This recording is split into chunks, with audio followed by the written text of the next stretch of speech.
Class, a very pleasant morning to all of you. Today, I, Richa Parekh, am here to further continue with the subject of English grammar for the students of class 6th. My dear students, during the previous lecture, we saw a comprehension chapter, that is unit number 34, Robin Hood and the Butcher. Today, we are going to start with the very next chapter of our syllabus, that is future tense. Let's see the introduction of future tense. Future tense is a verb form that describes an action or event that has not happened yet but is expected to happen. Future tense is marked by the use of the auxiliary will or shall.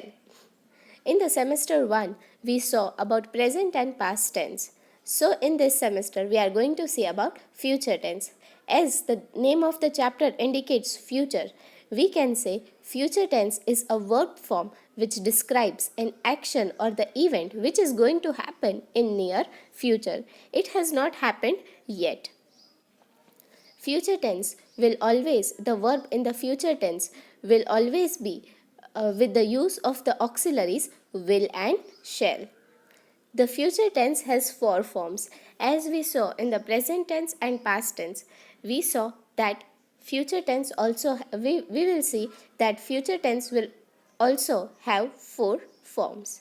The first one is simple future, next is future continuous, third one is future perfect, and the fourth one is future perfect continuous tense.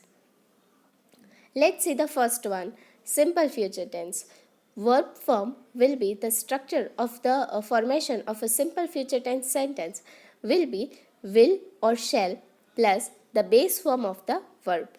The example given here is I will dance at the party tomorrow. So the sentence indicates the time of the action which is going action or the event which is going to happen tomorrow, that means in the near future. We shall send you the letter tomorrow. So here we shall send you the letter, the auxiliary shall is used, and tomorrow the action is going to happen in near future. The second one is will or shall plus be plus ing form of the verb. The example is I will be dancing at the party tomorrow. So what is future continuous? The action which is going to happen in the future plus the be form of the verb. So I will be dancing at the party tomorrow. They will be sending the letter tomorrow. Future perfect tense, will plus have plus past participle of the verb. Suraj will have completed his course by 2014. So, a particular time in which the action must have been completed is considered as future perfect tense. Suraj will have completed. Here, the past participle is used in order to indicate the action which must be completed in the near future. The very next example is they will have reached Chandigarh before your program. So the program is going to be conducted in the future, but the verb here indicates that by the time the program is getting completed, they must have reached. The fourth point is future perfect continuous tense. Will plus have plus been plus ing form of the verb.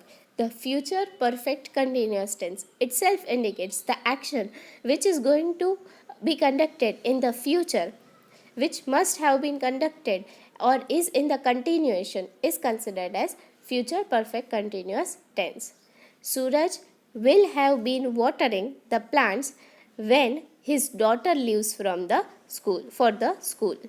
Roma will have been learning music for 5 years next week. So the action which was started earlier but which is still going on right now and it is going to be completed in the near future is future perfect continuous tense. Modern English grammar does not consider future tense as a tense.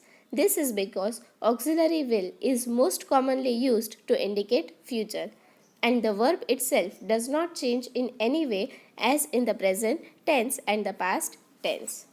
Traditional grammar says that shall and not will should be used with the first person subject I and we. But this rule is rarely obeyed today, and will is acceptable with any subject. Shall is now used only in very formal writing. So, in the modern English, we don't consider future tense as a tense, because we always use which is will is used most commonly to indicate the future, and the verb also does not change. It is similar to present and past tense. And in the traditional grammar, it is said that shall should be used with the subject, with the first person subject I and we. But nowadays the rule is not followed, and will is acceptable, and hence shall is used only in very formal writing. My dear students, today we are here at the end of this video. In the very next class, we will start with the simple future tense. So till then, study the basic structure which is given in your textbook as a part of your homework. Thank you and have a nice day.